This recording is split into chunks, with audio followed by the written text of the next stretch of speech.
are some of us out here who are super sensitive.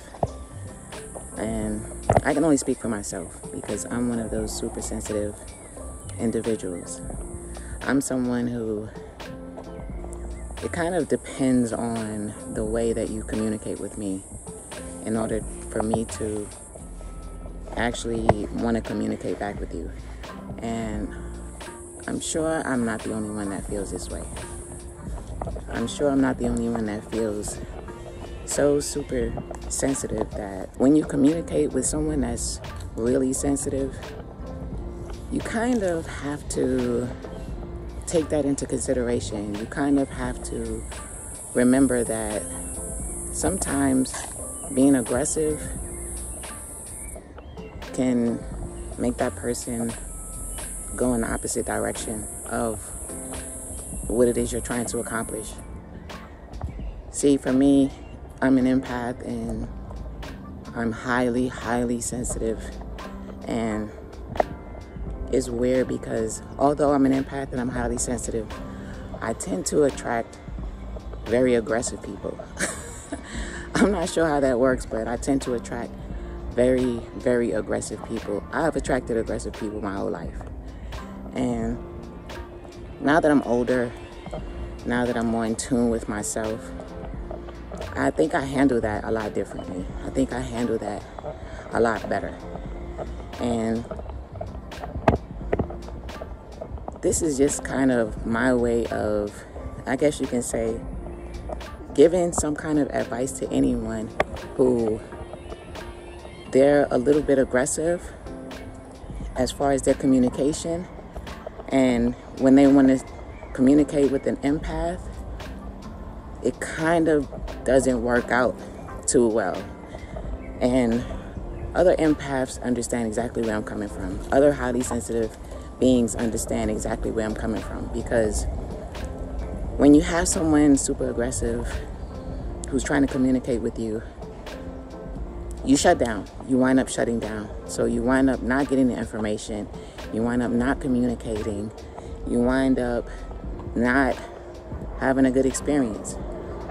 I think the best way to have a good experience with someone who's highly sensitive is to, number one, keep that in mind. I think that's the biggest thing, is to keep that in mind, that they are highly, highly sensitive.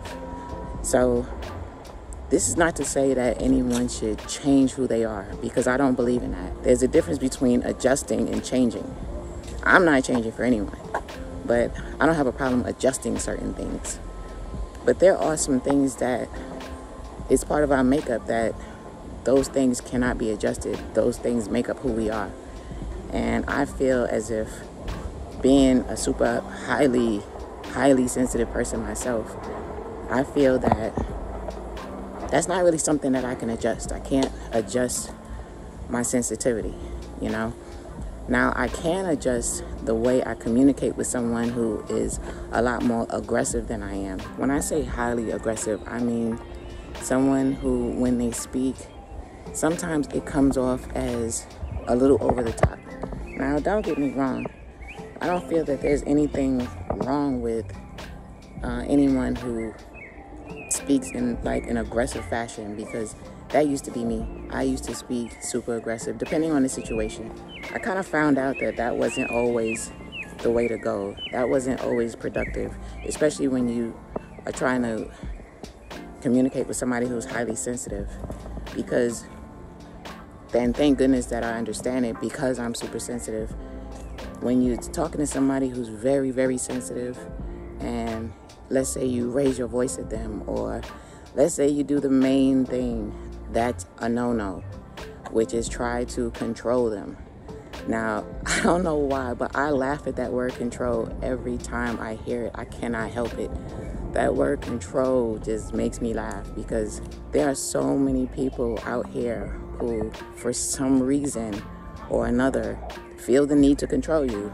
I don't feel anyone is in a position to tell the next person how they should and shouldn't live their life. Now, giving a suggestion is one thing. That's one thing. Give a suggestion, and I think that's pretty cool, you know. But there's a difference between giving suggestions and trying to tell people what to do with their life. You know, at some point, you have to ask yourself, do you have that right to do that? You have to ask yourself, what gives you the right to feel as if you can tell somebody what to do, tell them how long to do it, tell them when to do it, tell them to stop doing something, tell them to start doing something. Now, if you're spending so much time trying to tell people how to live their lives, then how exactly are you using any time to better your life?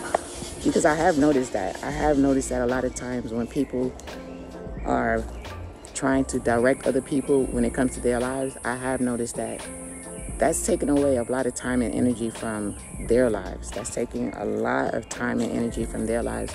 And 9 times out of 10, unfortunately, sometimes their lives needs a lot of attention. But for some reason, they take that attention away from their own lives and they focus on someone else's life and trying to control that person's life. Now, for me, I think there's a difference between someone trying to help you and someone trying to control you. Sometimes people feel like, and it's kind of strange, sometimes people feel like controlling your life is helping you. But I can only speak for myself.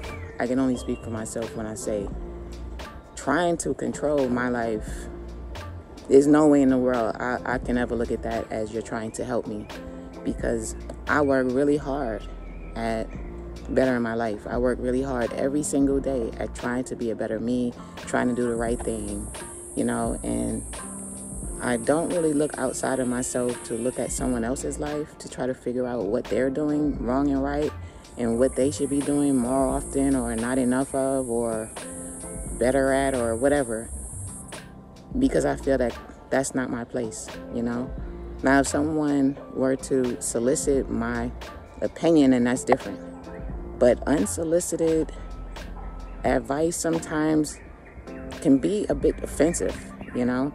And that's just my opinion. Sometimes when people feel that they're in a position to where they're going to force their advice onto you, it becomes a little offensive, because there's a difference in talking to someone and forcing your information on someone. When you force your information on someone, as I said before, it can be offensive. It could be a little offensive because you feel judged, you know, you feel judged. And then sometimes, I've even run into this, sometimes people get angry when you do not take their advice.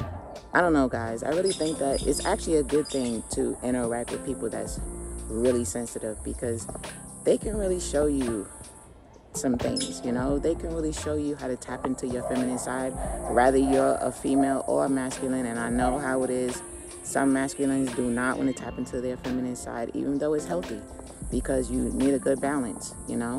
It's not the end of the world if at first when you try to communicate with someone who is sensitive or someone who's aggressive and the communication is off. It's not the end of the world, you know.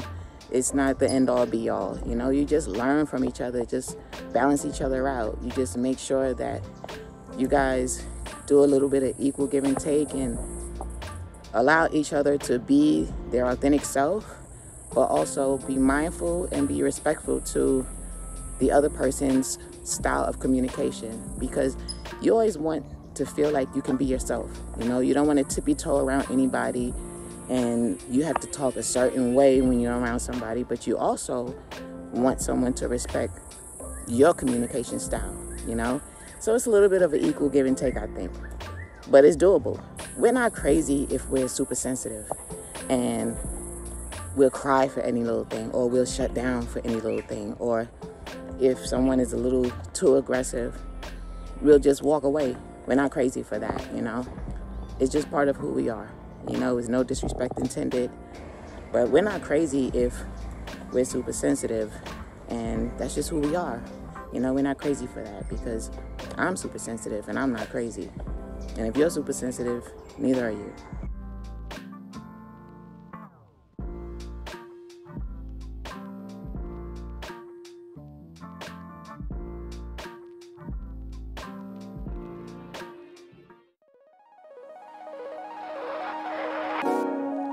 Oh, I never knew love would come.